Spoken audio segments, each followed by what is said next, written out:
我都係喺度幫你同開哥咋。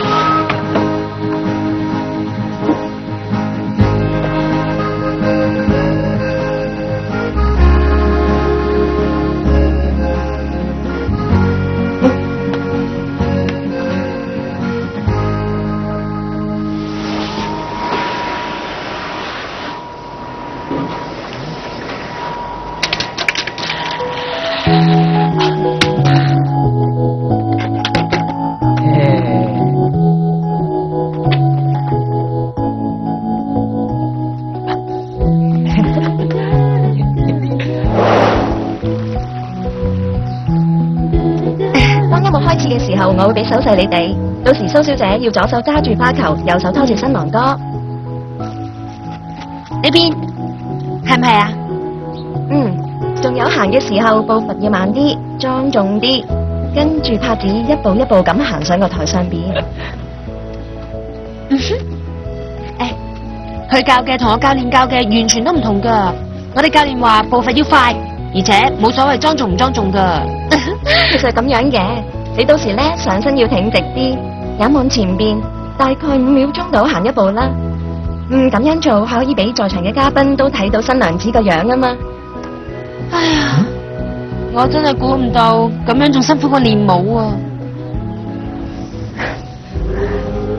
你以前走嘅路就係練習、比賽同埋贏獎杯，而家走嘅路嘅就係彩排婚禮，贏咗我翻去。咁唔係仲好咩？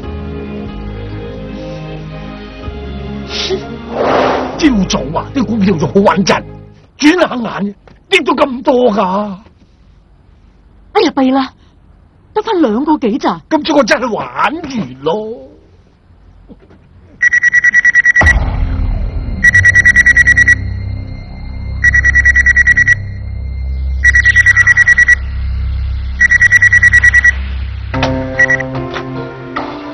喂，貝先生辦公室。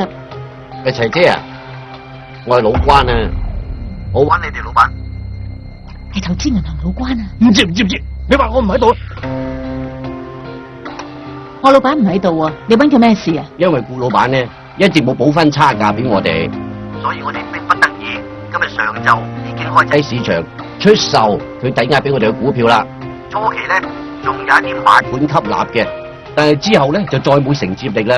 股價已經跌到2個幾，我睇今日晏晝一開盤，肯定會出現恐慌性拋售，股價會跌到1蚊以下。照你咁講，即係我老闆一夜之間會變到一無所有啦。我都係照公司規矩辦事啫。老實講啊，股價跌得咁慘，我哋將佢抵押嘅股票賣晒，都唔夠清還佢爭我哋嗰2億啊！公司係會向佢追討差額嘅。你哋咁樣做法係咪有啲落井下石啊？呢個係公司嘅決定，我都愛莫能助嘅。你叫你顧老闆，節哀順變啦。你哋咁樣做法太過分啦！點樣啊？老關已經將你抵押嘅股票喺市場度拋售，估計今日下晝開盤應該會有更大跌幅，所以安信會冇啦，幾十年嘅心血冇晒啦。老闆啊，我見到你咁嘅樣，真係好想安慰你，不過我講唔出口喎。你講咩話？其實我等你有今日等咗好耐，知唔知點解啊？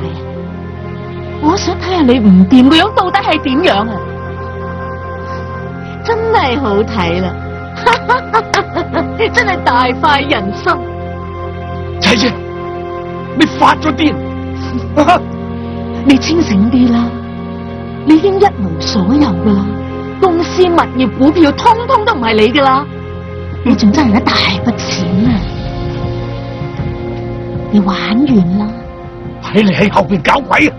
你太睇得起我咯，我邊度有咁大本事啊？邊個？係邊個喺後邊害我啊？就係同你相交30年，日日都同你稱兄道弟，又話上刀山落油鑊嘅好兄弟咯。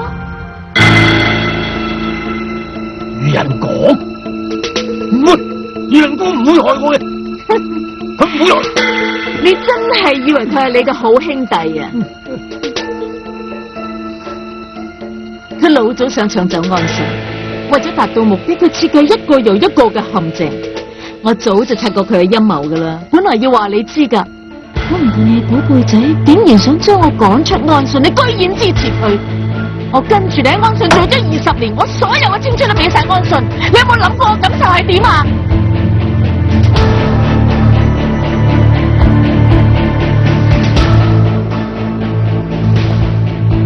你既然不仁，我當然可以不義。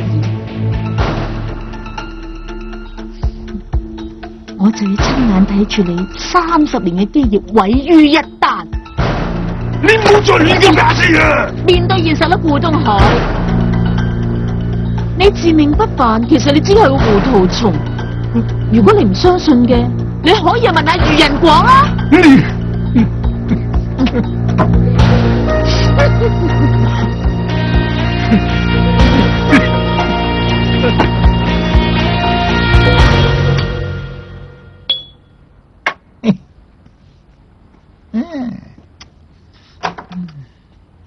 愚人講，你入嚟要敲門，我咪隨時都歡迎你入嚟。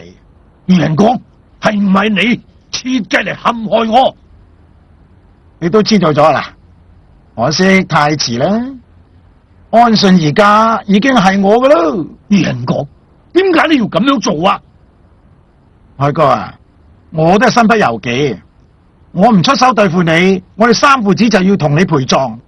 你一個人死，點都好過我哋三父子陪你一齊死啊！你真係我嘅好兄弟啊！放心啦，海哥，安信而家落喺我手裏邊，我一定會同你好打理佢，我唔會敗壞你嘅招牌嘅。誒，我哋30幾年嘅交情，你仲信我唔過咩？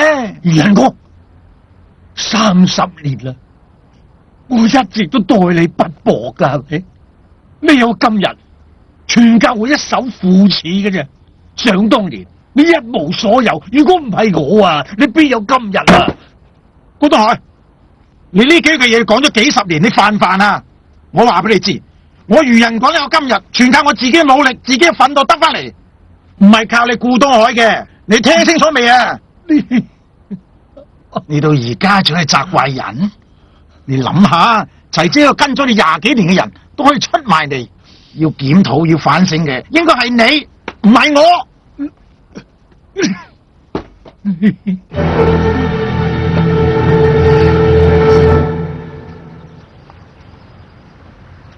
我諗你哋嘅步伐要再放慢啲先至得啦，因為到時會有啲花童跟喺你哋後面，佢哋都係得6、7歲嘅啫。如果佢哋到時跟唔切嘅話，咁你哋要隨機應變，再行慢少少啦。哇，真係好多嘢要知道啊！我哋一啲經驗都冇嘅。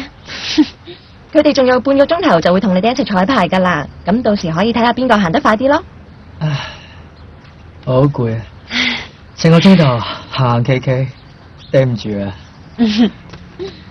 好慢，大件事啦！海叔深入明白，入去醫院啦。吓？咩話？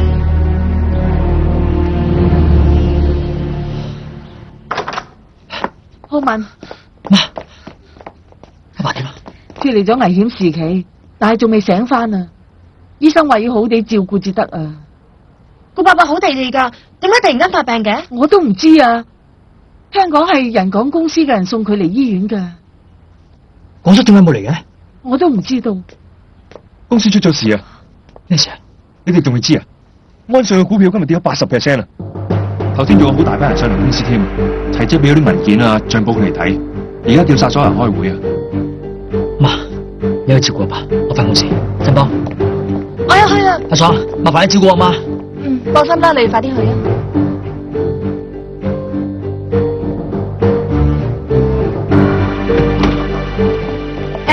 點解唔俾我哋入去啊？對唔住，你哋唔可以再踏入安信半步。